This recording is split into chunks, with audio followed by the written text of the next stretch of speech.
we go. Let's get the right sheet up here. Sorry about that. There we go. All right. Hi, everyone. Thanks for joining the CVC Exchange training. Oh, I've got the wrong presentation up from earlier today. We'll get the right one, guys. Sorry about that. Still the wrong one. One moment. We've got through multiple trainings now without having technical difficulties. So here we go. All right, here's the right presentation. Sorry about that. We'll make sure to cut the recording so it starts here for those of you that want to share that information. All right, so thank you all for joining today. Again, this is the CVC Exchange Training for Accounts, Tuition Payments, and Canvas. My name is Mackenzie Johnson, and I'm the Platform Manager and Support Supervisor for the CVC Exchange. So as you have questions today, feel free to throw those in the Q&A or the chat, but there will be time after the presentation and training as well to dive into some maybe more college-specific questions that you may have.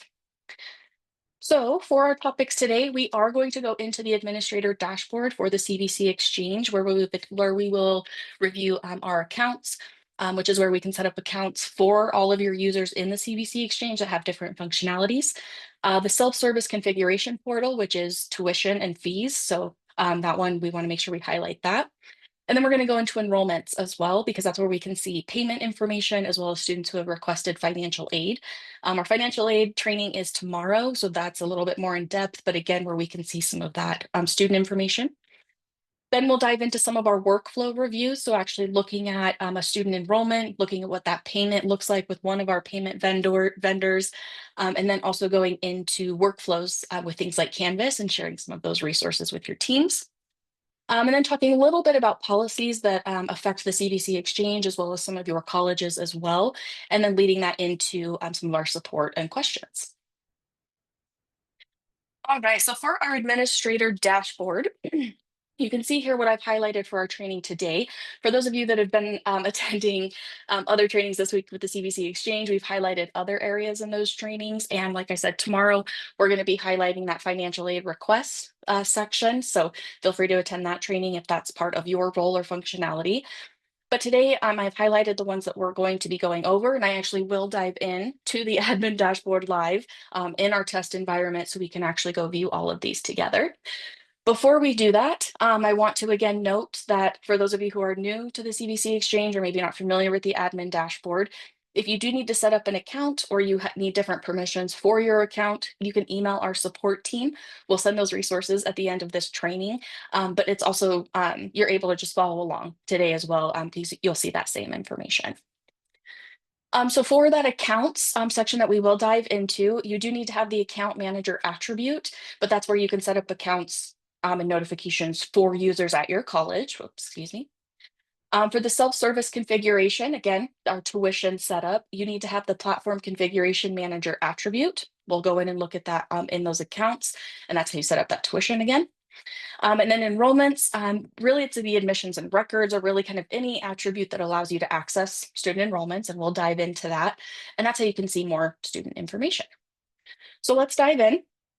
And here's our test environment of what the admin dashboard would does look like. Many of you are familiar with this. But for this training, we're talking about accounts. So I want to dive into that first, and also note that in order to create a user, that actually lives under accounts as well, right here. So two different buttons that essentially lead you to the same thing. Again, highlighting we are in our test environment, so it's okay to show you some of this information here. But first, I want to point out how you can filter by users. You may or may not have the ability to filter by college or district, just depending on how, if you have super admin or just college permissions there. But let's say your college is Allen Hancock College, and you want to see all of the admin accounts at your college. Looks like we only have one, because again, we're in staging. This is not our live production environment.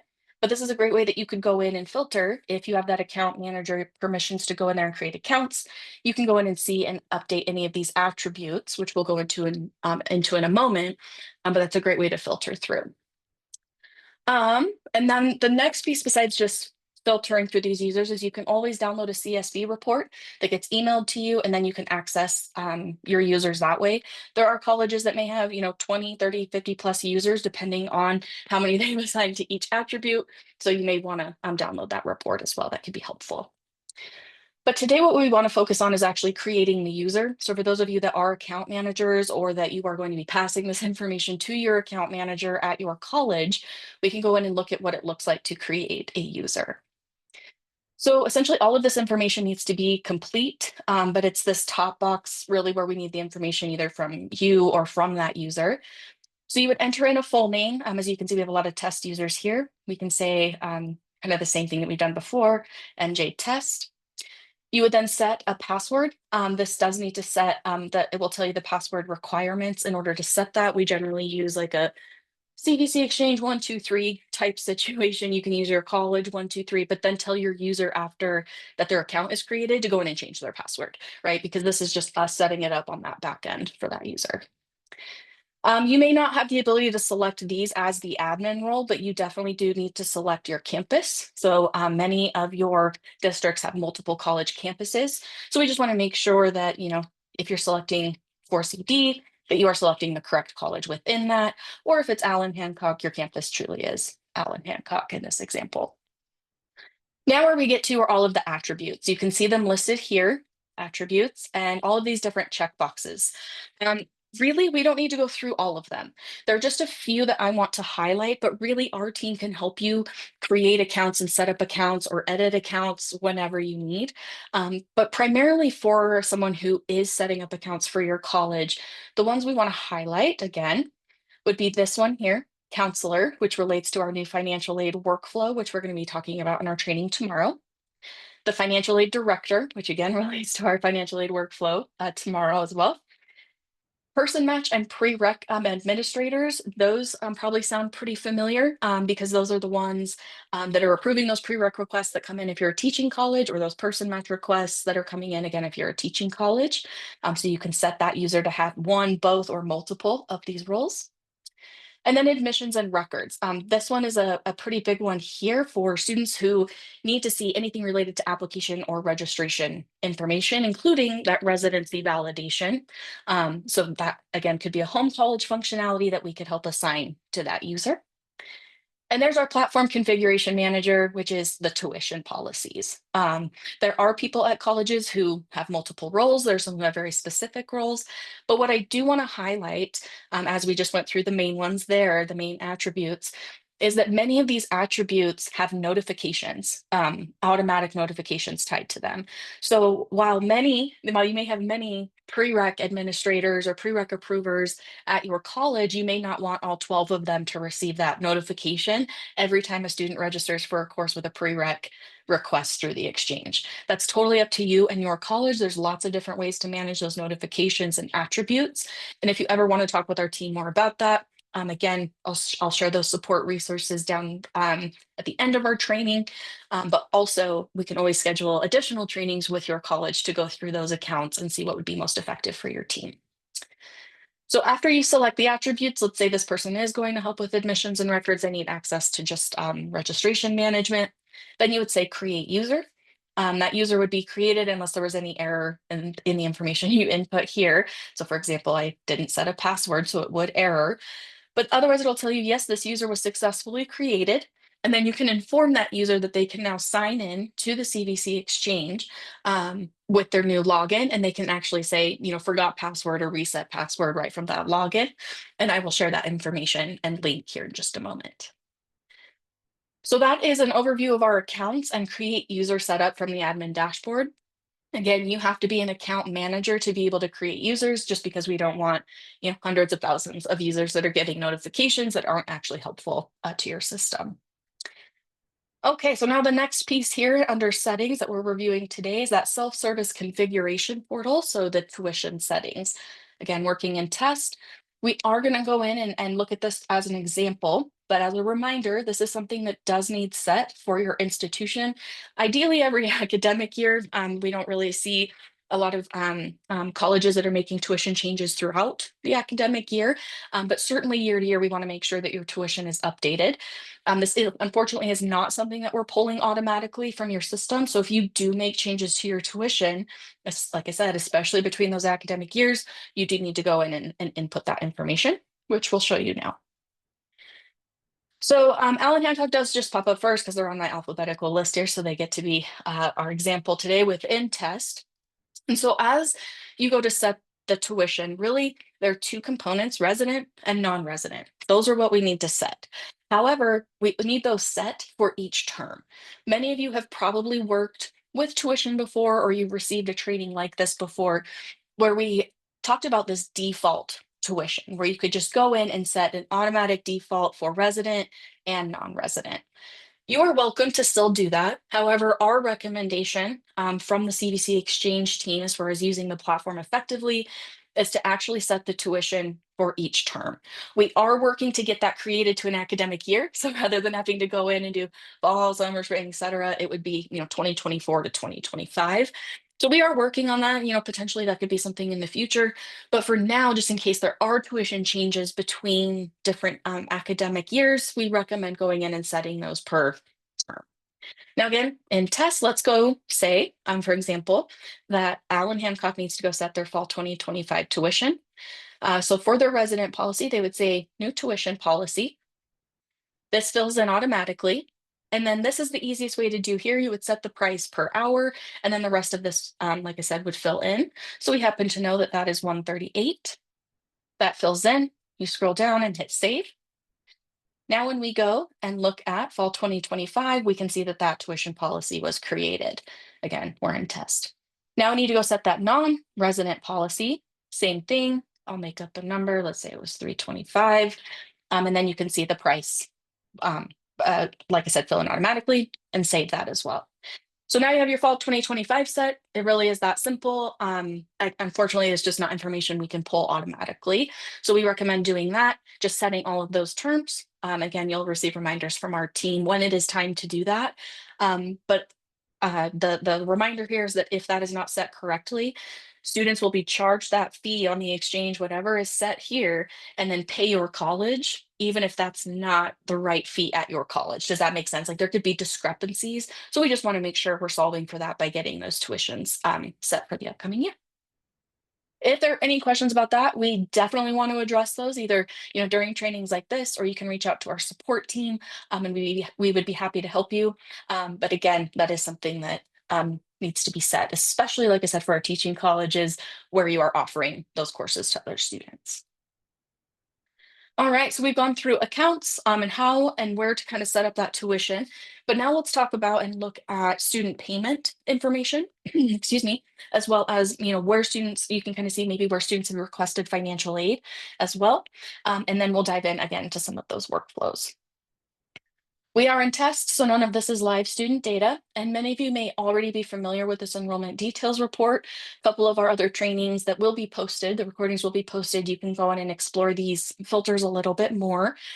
But for this one particularly, for this training particularly, I want to highlight how we can find, again, that payment information for students. So if we are looking, let's say I, as a teaching college, am looking for my courses this summer, and I want to see students who are validated and registered at my college for summer. All right, there are 9 students here, test students here, that are validated and registered, but I want to know if they've paid, right? How do I know if these students have submitted payment? There's actually another filter here, or you could click into each student details, which we'll do here in just a second. But you can actually filter by their payment status. And again, you can use this tooltip to see what all of these different payment statuses mean. But really, we're looking for confirmed in teaching college. That means that student has paid and your teaching college is aware that that has been paid. No students have paid yet. We are in staging, so that would make sense to me as we're still working through that functionality with the college. But let's look at maybe students who have not started the payment. And that's most of them here, right? You could also filter by who has requested financial aid. None of these students, again, we are in test, but it would filter and have as well a badge here. Many of you have seen that the student has requested financial aid. Getting that report can be very helpful, which you can then download to filter these students, to work through these students. And what I want to show you is an example of that report. And then we'll go into that student details and kind of see that same information in the student information details. So here's an example of what an enrollment details report would look like downloaded after, say you wanted to see all these students in a report, but you didn't want to click into all these details. Everything across the top here is what you would see. Again, I've had to remove all of our student data, but you can see home college and teaching college student identifying information, but then you can see the course information here, as well as all of the payment information, payment, financial aid. There's some other Canvas information here we can talk about. And then as well as the course start dates, when the student, the dates of when the student attempted all of this. So this is a very helpful report, even just to see some of that payment information and to filter that in a faster way. But let's go into one of these student details, which many of you have done before. If this is your first time, you're definitely getting a quick run through of the student details. But if we scroll down here, we can see all of the payment information. Payment status is not started. Again, the tooltip here will show you that it is not started by the student. This student has not been charged. Again, we're in test, but you would see an amount charged here based on their residency status, resident or non-resident, that we set earlier. And you could see if they requested financial aid. So this is very helpful. We're trying to add some more information about payment attempts and dates. So we're always improving, this admin side of the portal, but that's where you can go to get that student information. One that I want to particularly highlight in these enrollments is that we are, and I'll highlight this again in the training, but this is a great place to go to filter students at your college, either home college, teaching college functionality, seeing if your students are going out elsewhere or students are coming and taking your courses, to filter which students have requested financial aid.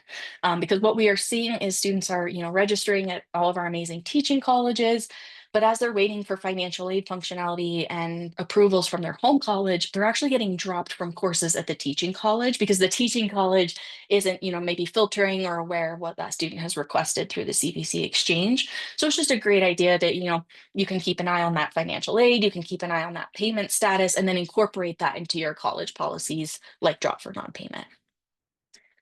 All right, so that's a little bit of the enrollment details report, how we can see that student payment status that's current on the exchange, as well as how we can identify, like I said, some of that financial aid information for those students. In order, as you're filtering, in order to get support for maybe students who their payment declined or it failed or the confirmation failed to the teaching college, you can reach out to our support team and we can assist you with that. And again, we'll share those support resources here at the end. But again, we are always here and can also get some of that back end information from our vendors to say, oh, this is where that broke, this is where this went wrong, or here's what the student needs to do. So please don't hesitate to reach out to us as you're maybe exploring these enrollment details. Okay, so that was the quick rundown of setting up accounts and users who can then go in and set your tuition and help with your enrollments, approvals, and viewing those payment statuses for students. Again, other trainings that we've done this week kind of show a little bit more of how to use the term setup, the sections, and even more details of that enrollment report. But today we're going to dive into, again, some of the workflows related to these topics for this training. And to do that, what I actually would like to do is show our video that shows a student registration. I think it's been potentially a while for some of our folks who've maybe been implemented as a teaching college or home college for a while to kind of see what that functionality looks like to a student. It also shows a student, again, our test student, going through and paying for a course as well with one of our payment vendors that we've implemented with one of the example colleges. So as we walk through, again, it's only about 2 minutes, you can just see what that looks like to a student, and then we'll dive into those workflows of what it looks like on the admin side. I am also going to play this video. There is no audio, so don't feel like you're missing out on any narration. I'm actually just really going to talk over it. We're redoing our videos here in the next few months. So what you'll see here is the student is selecting whether they have a home college or they don't have a home college. If they don't have a home college, we're going to direct them to apply with CCC Apply. This student is from Napa Valley College as their home college. They're going to use the keyword search here to search for a course. I believe it was sociology. And again, this is in test, so there's no student data. But in this search, they found some sociology courses that have seats available and that are available for the term that they're searching for. Looks like the student is selecting Palomar, a gender and society course. The student has either already logged in through their home college or will then be asked to log into their home college as they click this button here for add class. But as you saw, there was a lot of course information that that student was reviewing. Down here, the student is selecting all of the different consents. The unfortunate thing about doing videos is that as soon as you make a video, there are product changes, which is a good thing. But as we update our videos, you'll see some of those consents that we've updated in the last few months. The student is then asked to fill out the abbreviated enrollment record. And for taking this course at Palomar College, even though their home college was Napa Valley, so you can see them filling in their information here, including that date of birth. The student is also then potentially, depending on their home college, which we can talk about more in a moment, but depending on that home college, it is going to ask about their residency. The student may be asked to self-report, or we may pull that in automatically, again, depending on your college. The student then submits that. It processes the enrollment and registration, and this is what the payment screen then looks like. Financial aid and other options are presented to the student below, but we're actually going to show an example of that payment through Nelnet. So of course, this is our test account, and not all of our colleges necessarily use Nelnet. Not all of our colleges maybe have some different processes. You're also welcome to write down this credit card number, but it is a test credit card number. But you can see what that is if a student completes that. Once they click submit payment, it actually is going to direct them back to the CVC Exchange page, which is great, their dashboard. And then they can click their class schedule and see that their status has been updated and paid. They can also drop the course from here. But the one piece that I do want to highlight is to access that online class, they're going to be signing into their Napa Valley College Canvas account, which we have actually linked here for them. So they can click right here or just navigate to their home college Canvas, which they've, ideally previously been using. And that's where they can go in and see that. So I'll end the video there just because like I said, we don't need to necessarily go through the drop processes at this time, but taking a look at that payment and what that looks like for the student. All right, now we're going to go in, like I said, to those workflow reviews. Now, before I throw up this particular workflow, please know that this is not something you need to memorize or even necessarily be super familiar with, but it is a good resource to have, especially as we continue to make product changes that you understand what the student is experiencing step by step. So this is what our student journey looks like, all the way from step A, from course search, all the way down here to what we're talking about with paying for that course, accessing that course, requesting maybe financial aid, which is the training tomorrow. We won't go through this step by step. I could make a whole training on this alone, but this is something that we wanted to make available to our colleges. So you are aware if a student runs across a no, or this is why they were redirected, or this is why they're waiting for a potential approval, you can refer to this. All right. I do want to move in now to what we said we were going to talk about, which are our payments. Now, many of you have already received payment training as maybe you were implemented as a teaching college, but it's helpful sometimes to receive this information as a home college so you know what your students are experiencing as they're using the exchange and paying for these courses at other colleges. So I'm going to walk through this, but really the student is selecting pay now through the exchange. They don't have to navigate to the teaching college or anything like that. It all happens through the exchange like we saw. And then that student is hitting the teaching college's payment processor, which you can see there are a couple different options, TouchNet, ACI, CyberSource, that we may have a couple different options that colleges use. And then that student essentially is paying through that payment processor with their credit card, as we saw. The student submits that payment, and then your college receives that confirmation. The student is redirected back to the exchange, and your system is able to record that payment as happened, as well as our system, where we say, yep, that confirmation went to the teaching college, it was confirmed, and that student is marked as paid. As you go through that process, you can see that there are areas where maybe errors happen, where a student gets stuck in a particular status, or they're just not able to complete payment for some reason. That's where you'll want to reach out to our team. We can take a look at what happened with the specific attempts. We can contact those payment providers and to kind of take a look at what's going on with CVC students. So please let us know as we're going through those processes if students are experiencing issues. This is more of a workflow outline if you prefer to see this, but it also includes the status that the student will receive, which we reviewed on the enrollment report, but that's failed, declined, canceled, confirmed, etc. You can see all of those statuses there. And again, we will provide this presentation as well as the links and resources after the trainings this week. All right, so Canvas. This is another workflow. This one is a little blurry, but what I do want to highlight is that we are including the trust and user provisioning documentation. This link will be provided to all of the attendees here today, but we talk about both the troubleshooting guide, the integration, and then the actual workflow.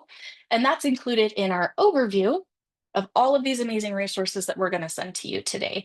But that Canvas trust and user provisioning is something that we can definitely get into. We have our director of IT here with us, Mike Vogt, so he can get into more additional questions about that Canvas experience.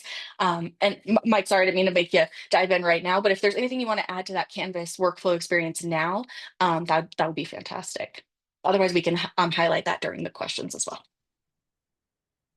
Sure. I will just add that the Canvas user provisioning is dependent on kind of how your particular institution on the teaching college side is set up to add students in Canvas, whether you're using like a immediate provisioning service or perhaps a delayed like batch process to provision Canvas. So all that still is highly dependent on what you're doing at the teaching college and when that cycle runs. So if a change is made, like a student comes in and maybe it doesn't go off the correct way the first time, and they open up a support ticket, a lot of times we have to work with your college to actually get them re-added to whatever process is provisioning Canvas, and then we have to wait for that cycle sometimes to run. So it can lead to some delays in the student actually gaining access to the course in Canvas. So happy to field any questions on that, but just know that it is very much tied to your provisioning process at your institution.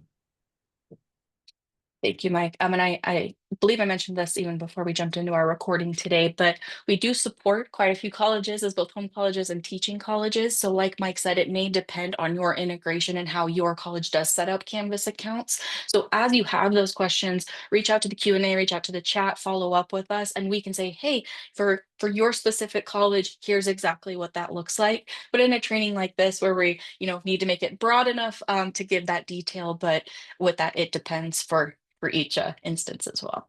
Great point, Mike. Thank you. Okay, I do see some questions coming in, but we'll make sure we can answer those at the end as well. All right, next, just a few policies that I wanted to highlight. If you've attended other trainings for the CVC Exchange this week, you may have seen a few of these already. But for residency classification, the reason why I want to bring up residency classification is, again, as we saw, if the student is a resident or a non-resident, that is what ultimately depends how much they pay for their course on the CVC Exchange. Regardless of what's being charged, at the teaching college or the SIS, what the student is seeing is whatever is set by their residency status. And so if for some reason the residency status at the teaching college isn't matching the residency status at the home college, our team can help with that. The CVC and the teaching college essentially have to accept that home college residency designation and validation that happens from the home college. And that allows that student to be charged correct tuition, whether that's resident or non-resident. So I just wanted to highlight that policy. And again, we're happy to answer questions about residency and maybe how it pertains to your particular campus if needed. Drop for non-payment, I did highlight this one a little bit before, but the California community colleges do all have different drop for non-payment policies. Some have none, some have reinstituted these drop for non-payment policies. And what we've mentioned to a couple different groups is that the teaching colleges should notify the exchange students well before these drop for non-payment deadlines. simply because there are so many community colleges that the students could be taking courses from through the exchange or otherwise.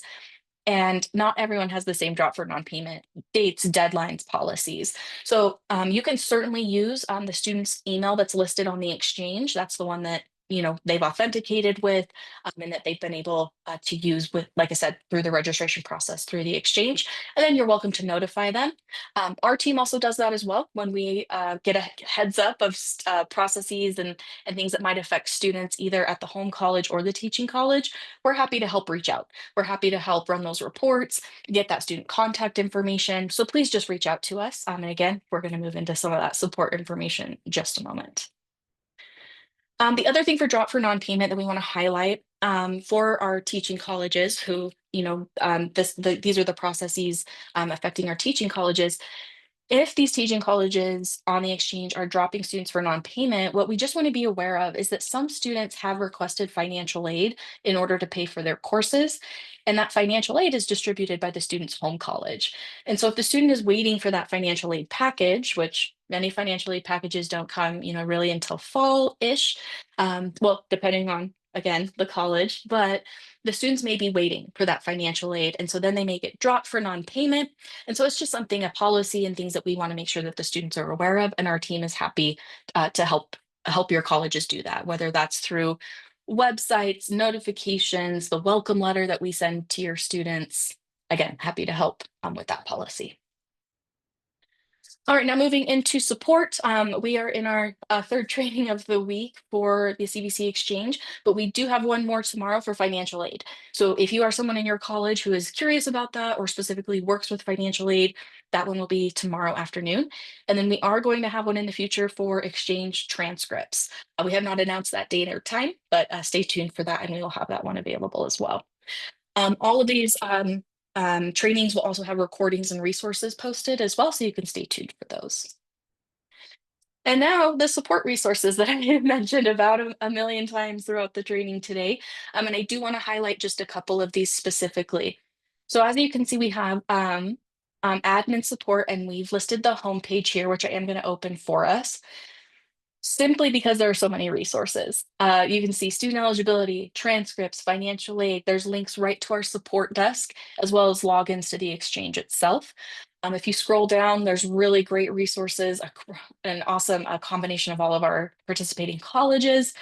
So I just encourage you to explore our website as well as the educators area, which talks about what courses are included on the exchange, training opportunities. Let's see some of that technical documentation. That's where that lives. I also included a link, and again, we will share this, of the admin login for the CVC Exchange, because I think we get a little confused about telling students to log in to the exchange versus telling our admins to log into the exchange.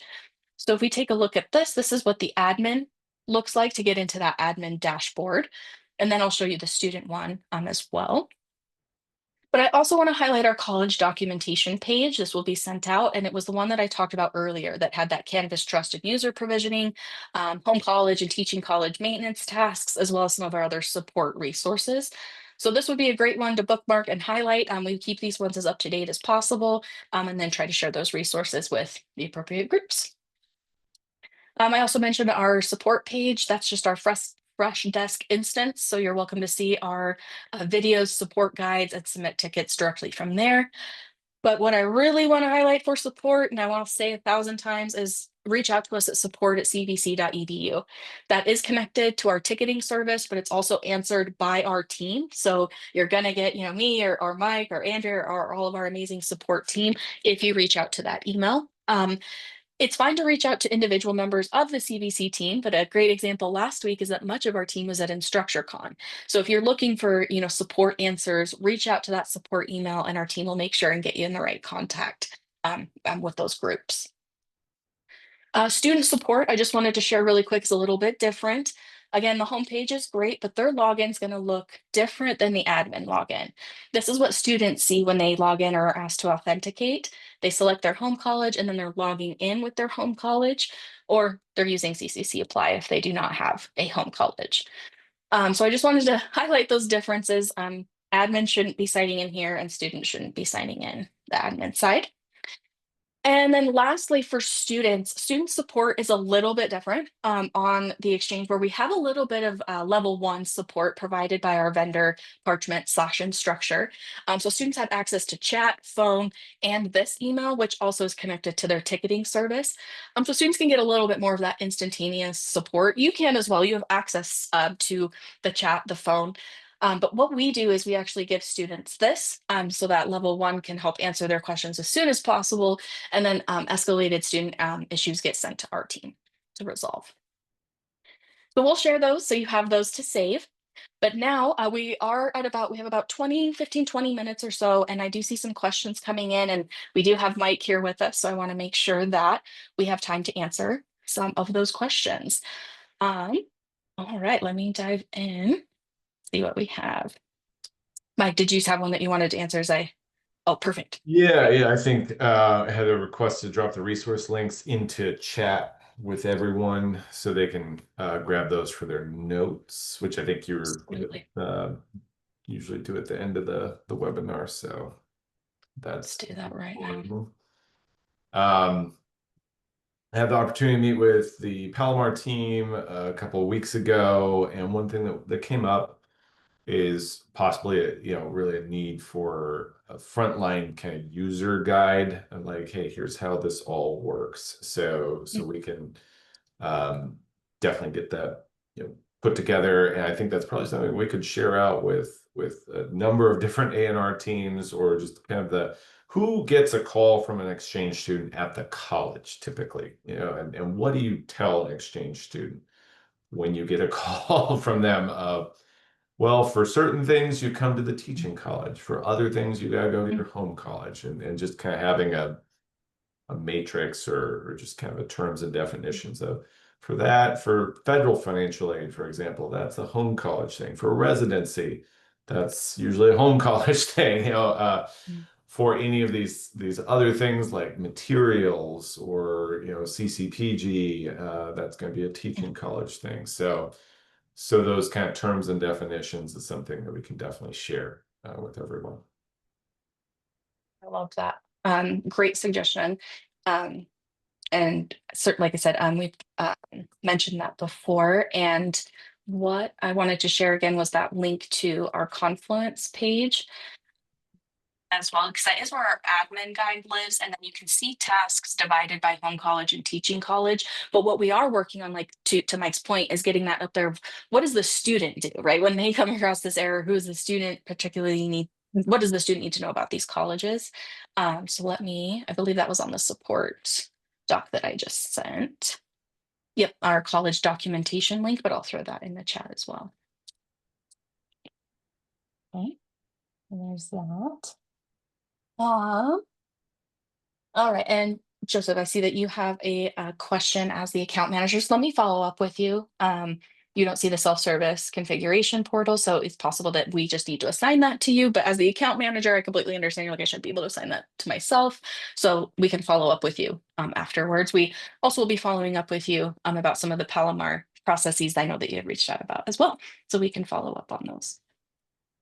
I am going to go ahead and, like I said, stop the recording so we have this training to use for the future, but we are going to continue to answer those questions. So continue to throw those into the Q&A and chat.